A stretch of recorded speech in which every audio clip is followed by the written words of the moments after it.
Well, motherfuckers, it's your boy the hater up in this motherfucker. You know what I mean? We're gonna talk about a couple of things today. One of them is gonna be Finn Balor's rise to the main event once again. I mean, this is like some cyclical bullshit if you ask your boy. But before I get to that, I just want to say something to Technical Work Rate Productions. You know, it's becoming quite a theme here.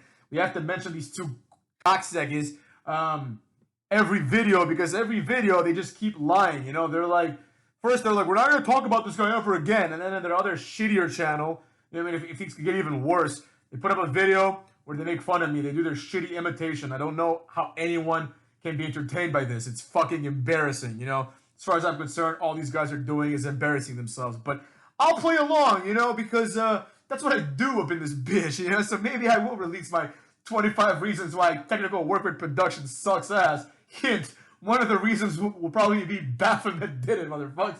These two fucking Baphomet believers. There was one of the subscribers that I was talking to. This guy thinks he's like a YouTuber or something. And he's like, oh, the Baphomet's real. Okay, sure it is, bro. Anyways, these two dumbasses. I don't want to spend too much time talking about them because, quite honestly, I didn't really watch what they did. I just saw they were making fun of me and the wrestling otaku, who honestly, like, I mean, I know I don't have anything against Wrestling Otaku. I've only seen like one of his videos where the Smart Busters made fun of him, but I don't know how this guy's bothering everybody. Is he out there just making fun of everyone? Because I don't know why people keep picking on him. Like, all right, we get it. You people don't like the Wrestling Otaku. Like, move on, motherfuckers. But anyways, that's neither here nor there. I will say that their impression of me was complete shit. It was a waste of everyone's time, including their own. And also, it just shows that these guys just can't let it go.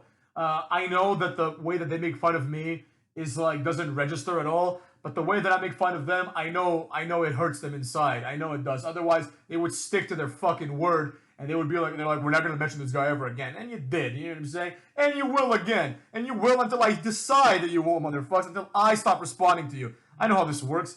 But I don't know, I don't feel like stopping. You know what I'm saying? Like I like making fun of these guys because every time I do, people seem to respond well. They tell me these guys are assholes, these guys are jerks, they're not funny. They're dweebs. And the facts are what the facts are. They can lie all they want.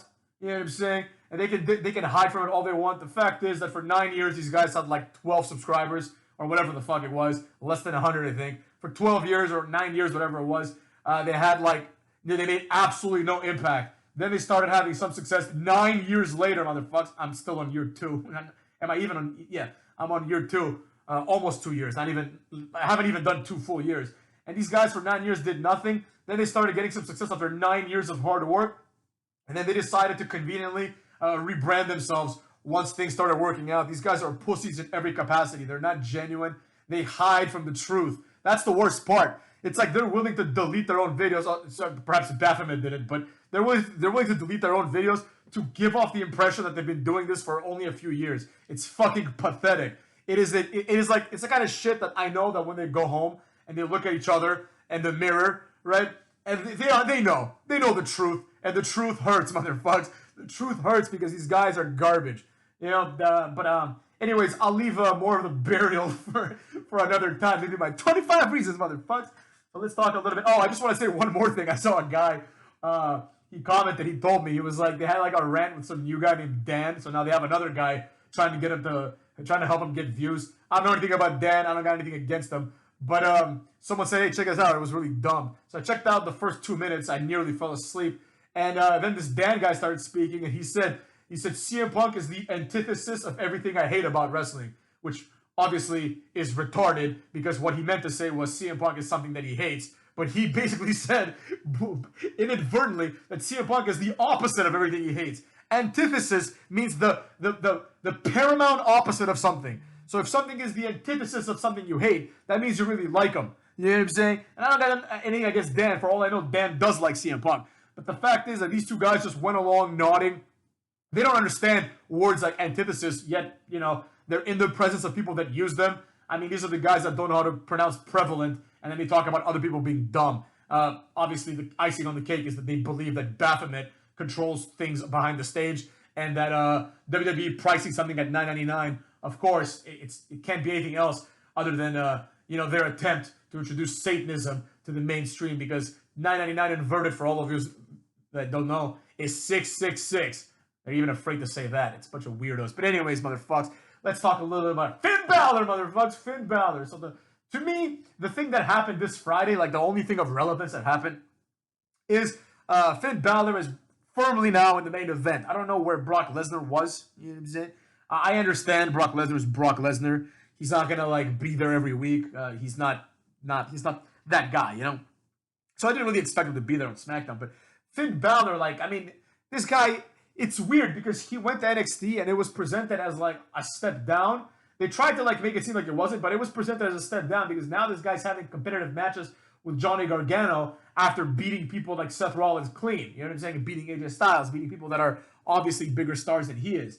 So after he beat Johnny Gargano and everybody else in NXT, he lost to Karrion Kross, who was flopping. I think, he lost to Karrion Kross, who was flopping on Raw. But all of a sudden, despite the fact that he lost to a guy that just lost to Samoa Joe, like it's just like in NXT, everyone's a loser. Like everyone just loses everything, you know.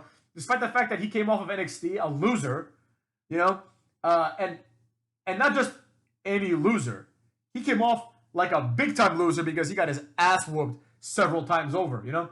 So now he's out there. Like I'm supposed to believe that this guy's gonna beat Roman Reigns.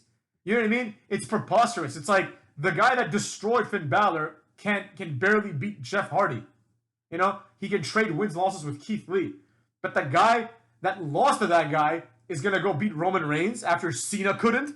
Are you fucking insane? You know what I'm saying? So that's, to me, the central focus of this week of wrestling. It's like everything else that happened wasn't really very eventful. I mean, the AEW Rampage, I mean, I guess you could say, you know, that like some storyline things were happening, you know, were advanced. But number one, it's not interesting storyline things. That's why they were advanced on this show. But perhaps more importantly than all that, it's also it just feels like a throwaway show. Like AEW Rampage doesn't feel like a wrestling program. Maybe it's just because it's only 1 hour long. But it's like you're gonna see 3 matches, and you're gonna see they're gonna try to make it seem as if big things are gonna happen, but big things are not gonna always happen here. Obviously, the big things are gonna happen on Dynamite. So I mean, let's just go through that real quick. Jurassic Express lost to the Lucha Bros. I don't know. That's a little weird. I would expect Jurassic Express to win. They're more over than the Lucha Bros, but whatever. Fuck it. Lucha Bros versus Young Bucks for the 19,000th time. Fine. You know, it is what it is, motherfuckers. It is what it is. Things have changed a little bit because back then, I guess you could say the Young Bucks were faces. And, I mean, I think the Lucha Bros were always like, you know, tweeners. Like, they're not faces, they're not heels. But now the Young Bucks are clearly the heels, so these guys are more faces than usual. So it is what it is. Then we had Ty Conti versus the Bunny. I mean, who the fuck cares about this? I mean, who gives a shit? You know, like this is not important. This was there to try to further the storyline that is necessary for the women's battle royal. Nobody cares. The only thing about these battle royals that's interesting is like who's going to be the mystery person, you know. But whatever, it is what it is. Then we had like a throwaway match: Christian Cage and Kazarian versus Kenny Omega and Brandon Cutler. As soon as you see the name Brandon Cutler in a match, you know he's taking the pin. It's exactly what happened. Nobody really gave a damn about this match, anyways. And they furthered the promo work between Miro and Eddie Kingston, which is another match nobody really wants to see. I mean, Eddie Kingston is just a guy that they're just forcing this guy down our throats as a main eventer. I don't understand what's so great about him. Like, he just looks like a normal guy. He looks like a guy that works for the cable company. I mean, like, there's nothing about Eddie Kingston that looks tough. You know, he may talk tough, but he doesn't look the part. You know, and he may even be a tough guy. I'm not even going to sit here and say he's not. I don't know him, right? He may be the toughest guy in the world, but he doesn't look the part. You have to look the part, motherfucks. He's just this chubby guy with no muscles, you know? He doesn't even go to the gym, probably. So there you have it. I mean, and that's saying a lot because, you know, the standard in AEW is so low that, like, people like Jon Moxley look like big guys. I mean, Jon Moxley also is a guy who doesn't really go to the gym. But whatever, it is what it is. I mean, at least he has some muscle mass. So anyways, I thought that AEW Rampage was just such a throwaway show. It felt like, you know, back in the day when Sunday Night Heat was a thing, and right before a pay-per-view, you had Sunday Night Heat. It basically served as the pre-show, right? But it was Sunday Night Heat. It was almost separate in its own way because it's like you had the matches that were like pre-show matches, but they had their own Sunday Night Heatness to it. It's like it wasn't like guys that didn't make the pay-per-view. It was firmly Sunday Night Heat type guys. You know, you weren't gonna see like Triple H ever there. You know what I mean? You're not going to see anything except for like lower mid carders. So this is kind of how I feel about AEW Rampage. I know that they had matches with people that aren't mid carders, but it doesn't matter. The point is, the show feels like that. It feels like a prelude to what's going to happen on Dynamite, or in this case, more so a prelude of what's going to happen in All Out, right? So I really thought that the only thing of note this Friday was just Finn Balor is now firmly in the main event scene, and it's ridiculous to me. It's like I don't get it, but whatever. I mean, that's the way they're going. It's very odd. Like, I think if you're gonna do this, put Finn Balor on Raw at least, where like you need new people. And I'll just say one thing. One thing that I did like was obviously this went a different way than I originally thought. But now we have Happy Baron Corbin, motherfucks. I like this. I don't know. It's some character. It's not great, but it's some character. So Happy Baron Corbin, I like him. I hope he does some cool things. Looks like he's gonna be in a program with Big E trying to buy his case. We'll see. I don't know, motherfucks. So Happy Baron Corbin rules, and everything else kind of sucked ass, motherfucker.